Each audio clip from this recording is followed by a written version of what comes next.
അതിഥികളെ, നിങ്ങൾക്ക് ഏവർക്കും ഞങ്ങളുടെ അഭിവാദനങ്ങൾ. നിങ്ങളുടെ ഏവരുടെയും അനുഗ്രഹാശംസകളോട് കൂടി ഞങ്ങൾ ഈ കഥ അവതരിപ്പിക്കട്ടെ. ഈ കഥയുടെ പശ്ചാത്തലം കാലിഫോർണിയയിലല്ല, കാനഡയിലുമല്ല, UK-യിലുമല്ല, പിന്നെ എവിടെയാണ്? നമ്മുടെ കൊച്ചു കേരളത്തിലാണ്.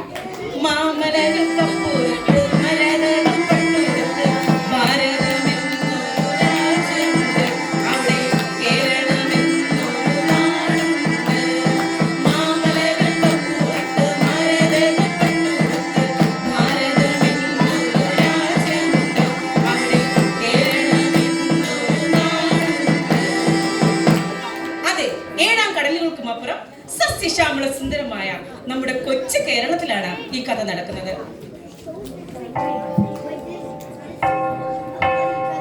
അതാ അവിടെ നിന്നും ഒരു പള്ളിയുടെ മണിനാഥമല്ലേ കേൾക്കുന്നത്? അതെ, അവിടെ ഒരു പള്ളി ഉണ്ടല്ലോ. അവിടെ എന്തോ ഒരു ചടങ്ങ് നടക്കുന്നു തോന്നുന്നു. നമുക്കും അങ്ങോട്ടേക്കൊന്ന് പോയാലോ? അതെ, അവിടെ ഒരു ശവസംസ്കാര ചടങ്ങാണ് നടക്കുന്നത്. ഒരു കന്യാസ്ത്രീയുടെ ശവസംസ്കാര ചടങ്ങ്. ആ കന്യാസ്ത്രീ ഒന്ന് സൂക്ഷിച്ചു നോക്കിക്കേ. എന്തൊരു ഓമനത്തമാണ് മുഖത്ത്. ഒരു മാലാഖയെ പോലെ കിടക്കുന്നു. എന്തൊരു ഐശ്വര്യമാണ്. ആ കന്യാസ്ത്രീ ആരാണെന്നറിയാൻ നിങ്ങൾക്ക് താല്പര്യമില്ലേ?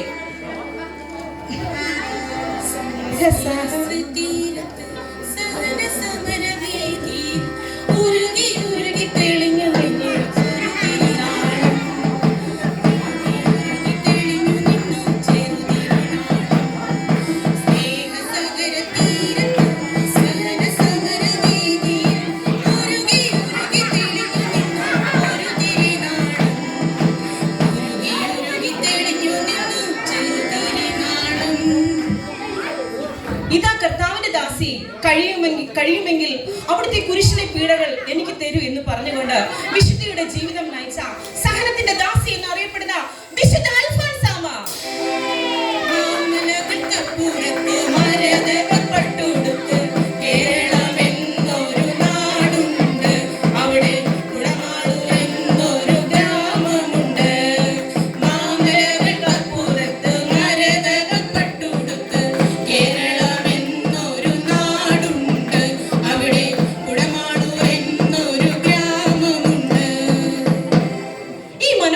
ഗ്രാമത്തിൽ മുട്ടത്തുപാടം എന്ന കുടുംബം വളരെ അറിയപ്പെടുന്ന ഒരു കുടുംബമായിരുന്നു. ഈ കുടുംബത്തിൽ 1910 ഓഗസ്റ്റ് മാസത്തിലെ മകം നക്ഷത്രത്തിൽ ഒരു ഓമന പുത്രി പിറന്നു വീണു. അവൾക്ക് അവർ പേരിട്ടു അന്നക്കുട്ടി. മുട്ടത്തുപാടത്തെ മുത്താണു നീ,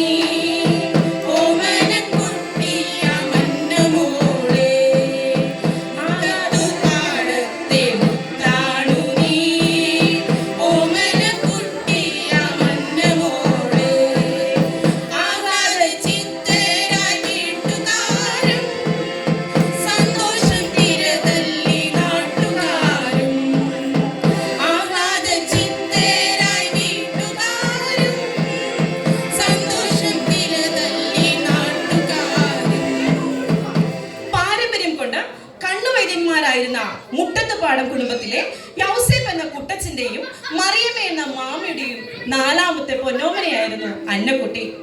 പക്ഷേ അന്നക്കുട്ടിയുടെ ഗർഭകാലത്ത് മറിയത്തെ ഒരു ചേരപ്പാമ്പ് ചുറ്റി. പാമ്പിനെ വലിച്ചെറിഞ്ഞുവെങ്കിലും ഭയന്നുപോയി മറിയം.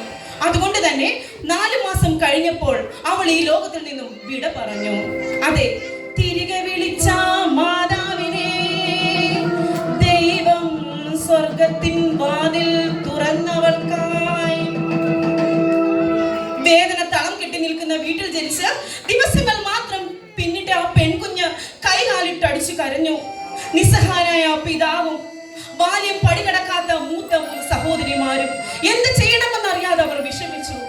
അപ്പോൾ അന്നക്കുട്ടിയുടെ പ്രഥമാതാവ് ത്രേസ്യാമ്മ വളരെ ദൈവഭക്തിയും വാത്സല്യനിധിയുമായിരുന്നു. അന്നക്കുട്ടിക്ക് ഈശോയുടെ കഥകൾ പറഞ്ഞു കൊടുക്കുകയും നല്ല നല്ല കാര്യങ്ങൾ ചെയ്യാൻ പ്രേരിപ്പിക്കുകയും ചെയ്തു. എപ്പോഴും പ്രാർത്ഥിക്കണം, എല്ലാവരെയും സ്നേഹിക്കണം, എല്ലാവരെയും ബഹുമാനിക്കണം, പാവങ്ങളെ നിന്ദിക്കരുത് എന്നൊക്കെ ത്രേസ്യാമ്മച്ചി എപ്പോഴും പറഞ്ഞു കൊടുക്കുമായിരുന്നു. വിശുദ്ധരുടെ ജീവിത കഥകൾ എപ്പോഴും പറഞ്ഞു കൊടുക്കും. അതിൽ ഏറ്റവും കൂടുതൽ പ്രാധാന്യം കൊടുത്തത് വിശുദ്ധ കൊച്ചു ത്രേസ്യാമ്മയുടെ കഥയ്ക്കായിരുന്നു. അൽഫോൻസാമ്മ ചിന്തിച്ചു, ആരാണ് ഈ കൊച്ചു ത്രേസ്യ? എനിക്ക് കൊച്ചു ത്രേസ്യയെ പോലെ ആവണം. ആ കൊച്ചു മനസ്സിന് കൗതുകം തോന്നി. അവൾ ആ കൊച്ചു ത്രേസ്യയെ പോലെ ആവാൻ ആഗ്രഹിച്ചു.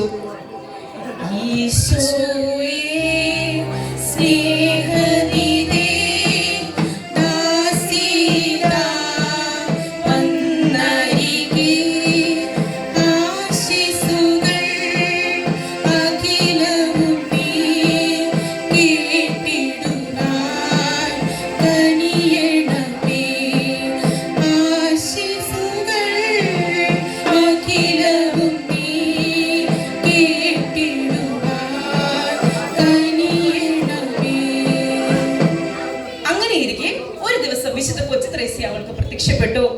അവൾ ആ പുണ്യവതിയുടെ കണ്ണുകളിലേക്ക് നോക്കി. അവൾക്ക് വിശ്വസിക്കാനായില്ല.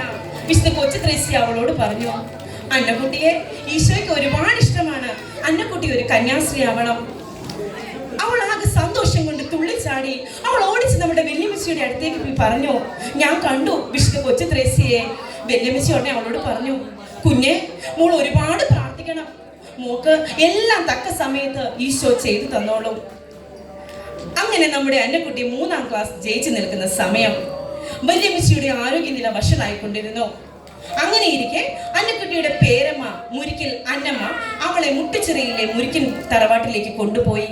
പൗലോച്ചൻ അന്നമ്മ ദമ്പതികളുടെ 4 ആൺമക്കളുടെ കൂടെ ഒരു രാജകുമാരിയെ പോലെ അവൾ അവിടെ പാറി പറന്ന് നടന്നു. കുടമാളൂരിൽ ജനനം, മുട്ടുച്ചിറയിൽ ബാല്യം, ആരിലും കൗതുകമുണർത്തി അന്നക്കുട്ടി വളർന്നു വന്നു. പേരമ്മ അന്നമ്മ ഒരു കർക്കശക്കാരിയാണ്. അന്നമ്മയെ കുറിച്ച് പറഞ്ഞാൽ ചേലുള്ള ഞൊറിയിട്ട് ചുണയോടെ ചൊടിയോടെ ചൈതന്യം വഴിയുന്ന തറവാട്ടമ്മ, കർക്കശ്യം തുളുമ്പുന്ന കാര്യപ്രാപ്തി, കഴിവെല്ലാം ഉള്ളിൽ ഒതുക്കും അമ്മ.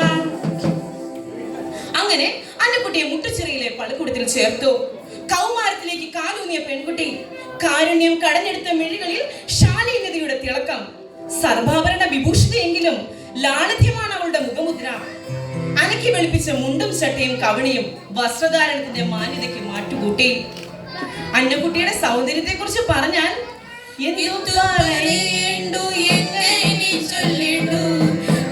കഥയിലെ നായികയെ എന്തു പറയേണ്ടു എങ്ങനെ ചൊല്ലേണ്ടു, എന്റെ കഥയിലെ നായികയെ അത്രയ്ക്ക് ശാലീന സൗമ്യതയാർന്നൊരു സുന്ദരി കൊച്ച്.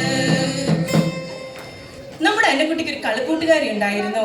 ചുവന്ന പട്ടുപാവാട അണിഞ്ഞ് തലയിൽ തുളസിക്കതിരും ചൂടി നെറ്റിയിൽ ചന്ദനം ചാർത്തിയ ലക്ഷ്മിക്കുട്ടി. അതെ, ലക്ഷ്മിക്കുട്ടിയായിരുന്നു അവളുടെ ഉറ്റ ചങ്ങാതി. കൂട്ടുകാരോടൊപ്പം ആടിപ്പാടി അവൾ അവളുടെ കൗമാര ജീവിതം ചെലവഴിച്ചു. അങ്ങനെ മാസങ്ങളെ പിന്നിട്ട് വർഷങ്ങളും കടന്നുപോയി. എടി അന്നക്കുട്ടി, നീ അവിടെ എന്നെ എടുക്കുവാ? ഇങ്ങനെ ചൊണയില്ലാത്ത ഒരു പെങ്കൊച്ച് ഏത് നേരവും മുറിക്കകത്ത് കയറി ഇരിപ്പാണ്. ഇങ്ങോട്ട് ഇറങ്ങി വന്നേ. കഴിഞ്ഞ ആഴ്ച അവളോടൊരു കല്യാണക്കാര്യം പറഞ്ഞപ്പോ അവള് ബോധം കെട്ട് വീണു. ഇനി അങ്ങനെ പറഞ്ഞാൽ പറ്റത്തില്ല. നിന്നെ കാണാൻ അടുത്ത ആഴ്ച തന്നെ ഒരു കൂട്ടര് വരും. അത് മുരിക്കിലെ അന്നമ്മയുടെ ശബ്ദമാണ്. എന്ത് ചെയ്യണമെന്നറിയാതെ അൽഫോൻസ കരഞ്ഞുകൊണ്ടേയിരുന്നു. അയ്യോ പേരമ്മേ, എനിക്ക് കല്യാണം വേണ്ട. എനിക്ക് മടത്തി ചേരണം. എനിക്ക് എന്റെ ഈശോയ്ക്ക് വേണ്ടി ജീവിക്കണം. ഓ പിന്നെ, നിന്നെ ഇത്രയും നാൾ ഞാൻ വളർത്തിയത് മടത്തി ചേരാനല്ലേ? ഒന്ന് പോ എന്റെ കൊച്ചേ. എനിക്കറിയാം, മൂക്കത്ത് ശുണ്ടി ഉണ്ടെങ്കിലും എന്റെ പേരമ്മച്ചിക്ക് എന്നോട് ഇഷ്ടമാണ്. എനിക്ക് എന്റെ ഈശോയുടെ സ്നേഹമല്ലേ അഭികാമ്യം. എന്നാൽ പേരമ്മ അന്നമ്മ അവളെയും കൂട്ടി മുട്ടത്തുപാടം തറവാട്ടിലേക്ക് പോയി. അവളുടെ അപ്പന്റെയും സഹോദരിമാരുടെയും അടുത്തേക്ക്. അവിടെ വിവാഹാലോചനകൾ തകൃതിയായി നടക്കുന്നു. പട്ടും പണവും ഒരുക്കി വെച്ചു, പൊന്നു പണിയാൻ കൊടുത്തയച്ചു, വീടും കുടുംബവും നോക്കി വെച്ചു, ദല്ലാളന്മാരെ പറഞ്ഞയച്ചു. പക്ഷേ ഇതുകൊണ്ടൊന്നും അന്നക്കുട്ടിയുടെ മനസ്സ് മാറ്റാൻ ആർക്കും സാധിച്ചില്ല. എനിക്ക് കല്യാണം വേണ്ട, എനിക്ക് എന്റെ ഈശോയുടെ മണവാട്ടിയായാൽ മതി. ആരും അവളെ മനസ്സിലാക്കുന്നില്ല. പേരപ്പച്ചന്റെയും പേരമ്മയുടെയും പേരപ്പച്ചന്റെയും അപ്പച്ചന്റെയും തീരുമാനങ്ങൾക്ക് ഒരു മാറ്റവുമില്ല. പുറത്തിറങ്ങിയ അന്നക്കുട്ടി കുറെ ഒന്ന് ആലോചിച്ചു. എന്നിട്ട് തന്റെ സൗന്ദര്യം നഷ്ടപ്പെട്ടാലെങ്കിലും ഈ വിവാഹ കാര്യത്തിൽ നിന്നും എങ്ങനെയെങ്കിലും ഒന്ന് രക്ഷപ്പെടണം. പതിനുകൂട്ടി കത്തിക്കുന്ന വീടിന്റെ പുന്നാമ്പുറത്തിലേക്ക് അവൾ നടന്നു. അവൾ പിന്നെ ഒന്നും ആലോചിച്ചില്ല. തന്റെ കാൽപാദം പകുതി കത്തിയെറിഞ്ഞ ചാരകുമ്പാരത്തിലേക്ക്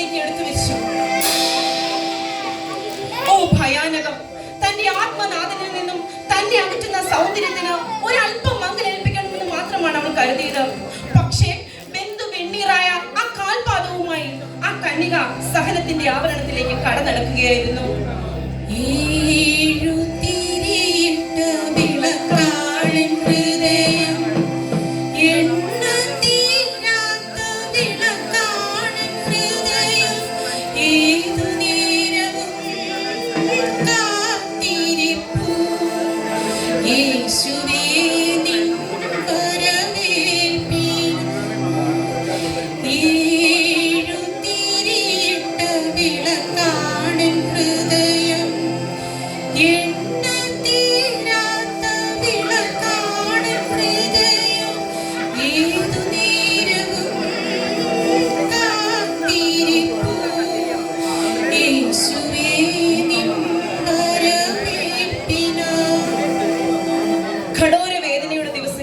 കടന്നുപോയി.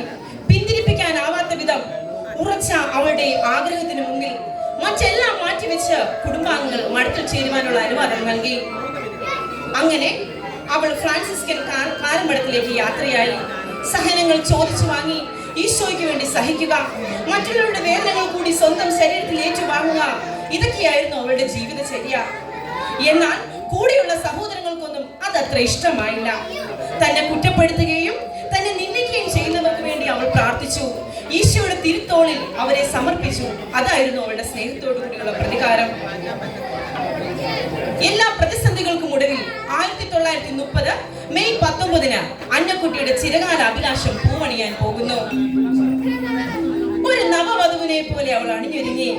അവൾ സഭാവസ്ത്രം സ്വീകരിച്ചു. അങ്ങനെ അന്നക്കുട്ടി സിസ്റ്റർ അൽഫോൻസിയായി. അപ്പോൾ ഗായക സംഘം ഏറ്റുപാടി. നമുക്കും അവരോടൊപ്പം പാടാം.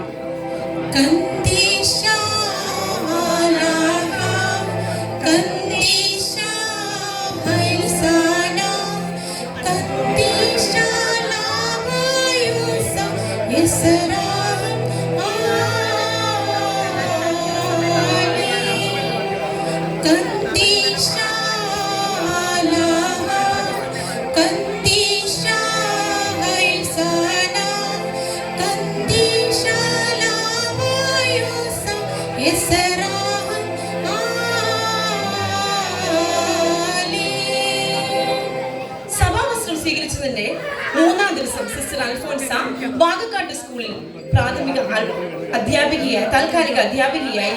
വളരെ സ്നേഹത്തോടും ക്ഷമയോടുമുള്ള സിസ്റ്ററിന്റെ പെരുമാറ്റം കുട്ടികളെ അവളിലേക്ക് കൂടുതൽ അടുപ്പിച്ചു. ഒരിക്കൽ മുൻബെഞ്ചിലിരുന്ന ഒരു കുസൃതി കുട്ടി അൽഫോൻസിയോട് പറഞ്ഞു, ടീച്ചർ വളരെയധികം സുന്ദരിയാണല്ലോ. ഒരു ചെറു പുഞ്ചിരിയോടെ സിസ്റ്റർ അൽഫോൻസ ആ കുട്ടിയോട് പറഞ്ഞു, മനുഷ്യൻ നോക്കുന്നത് ബാഹ്യമായ സൗന്ദര്യമാണ്, എന്നാൽ ഈശോയ്ക്ക് ഇഷ്ടം ആന്തരികമായ സൗന്ദര്യമാണ്. എപ്പോഴും സിസ്റ്റർ അൽഫോൻസയ്ക്ക് ഏറ്റവും ഇഷ്ടമുള്ള പാട്ട് കുഞ്ഞുങ്ങളെ പഠിപ്പിക്കാൻ മറന്നിരുന്നില്ല.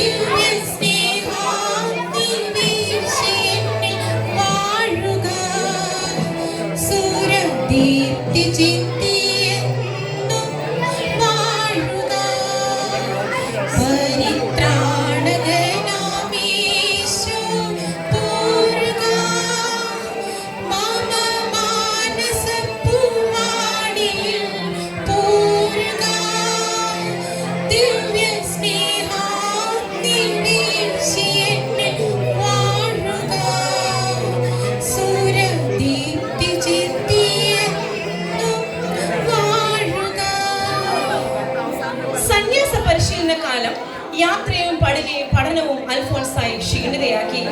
അവൾക്ക് മുന്നിൽ ഒന്നിനു പിറകെ മറ്റൊന്നായി അസുഖങ്ങൾ വന്നുകൊണ്ടേയിരുന്നു. സഹസന്യാസിമാരുടെ കുത്തുവാക്കുകൾ, ഭ്രാന്തി എന്നുള്ള അടക്കം പറച്ചിലുകൾ, ഇതിനെല്ലാം ഇടയിൽ മേലധികാരിയായ ഉർശിലാമ്മയുടെ സ്നേഹപരിചരണങ്ങൾ. തനിക്ക് ചെയ്യാൻ കഴിയുന്ന നന്മകൾ ചെയ്തും ത്യാഗങ്ങൾ സഹിച്ചും അങ്ങനെ അവളുടെ ദിവസങ്ങൾ അവൾ തള്ളി നീക്കി. ചിലപ്പോഴൊക്കെ മോഹാലസ്യപ്പെട്ട് വീഴും. ഇടയ്ക്കിടെ രക്തം ഛർദ്ദിക്കുകയും മരണത്തിലേക്കുള്ള വേദന അനുഭവിക്കുകയും ചെയ്തു. അങ്ങനെ ദിവസങ്ങൾ കടന്നുപോയി. 1946 ജൂലൈ 28 ഒരു കാർത്തവാവ് ദിവസം മഴക്കാർ കൊണ്ട് മൂടിയ ആകാശം, കോടക്കാറ്റിന്റെ തണുപ്പ് രോമകൂപങ്ങളിലേക്ക് കയറുന്നു. 16 വർഷം ക്രൂശിതനെ പീഡകൾ സഹിച്ച അവളുടെ അന്ത്യ നിമിഷങ്ങൾ. കയറുകെട്ട പായയിൽ തളർന്നു കിടന്ന് വേദനകൾ കൊണ്ട് അവൾ പിടഞ്ഞു. ചുണ്ടുകൾ വിളറി വെളുത്തു. കണ്ണുകൾ നിറഞ്ഞ് ചുറ്റും നിൽക്കുന്നവരെ നോക്കി അവൾ പുഞ്ചിരിച്ചു. ശക്തമായ 3 എക്കിളുകൾ. ശ്വാസം വലിക്കാൻ കഴിയാതെ അവൾ ചുറ്റും നിന്നവരോട് പറഞ്ഞു, എനിക്കിനി സഹിക്കാൻ ശക്തിയില്ല. എനിക്ക് വേണ്ടി പ്രാർത്ഥിക്കൂ, എന്നെ നല്ല ഉടുപ്പിടിക്കൂ. അന്ത്യകൂദാശ നൽകി പ്ലാന്തോട്ടം വച്ച് ഡോക്ടർക്ക് ആളയച്ചു. എന്നാൽ ഡോക്ടർ എത്തുന്നതിന് മുമ്പ് തന്നെ അൽഫോൻസായുടെ ആത്മാവ് സ്വർഗത്തിൽ എത്തിക്കഴിഞ്ഞിരുന്നു.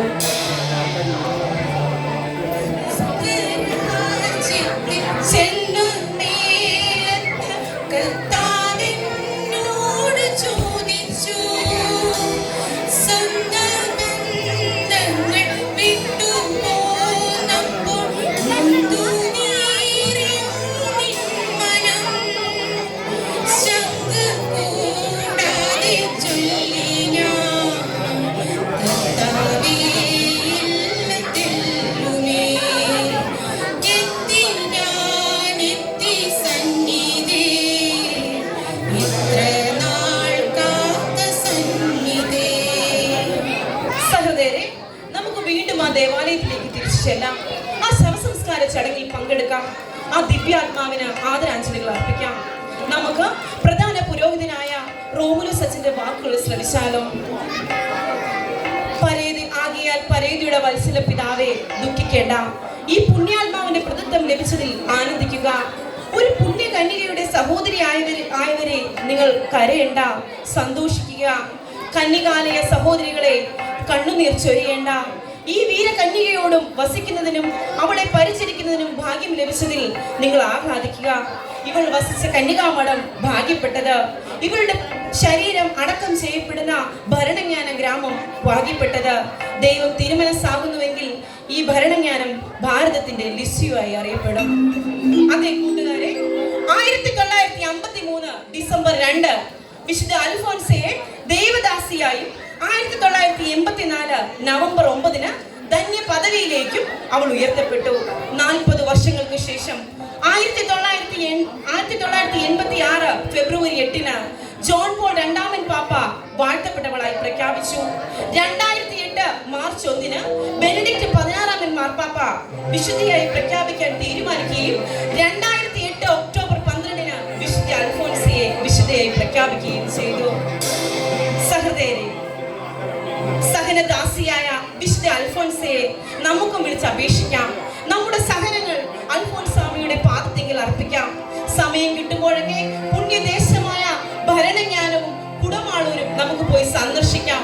നമ്മുടെ കുട്ടികളെ അൽഫോൻസാമിയുടെ സൂക്തങ്ങൾ പറഞ്ഞു കൊടുക്കാം. ദൈവം നമ്മെ ഏവരെയും അനുഗ്രഹിക്കട്ടെ എന്ന് പ്രാർത്ഥിച്ചുകൊണ്ട് നമുക്ക് ഒരുമിച്ച് അൽഫോൻസയെ പാടി സ്തുതിക്കാം.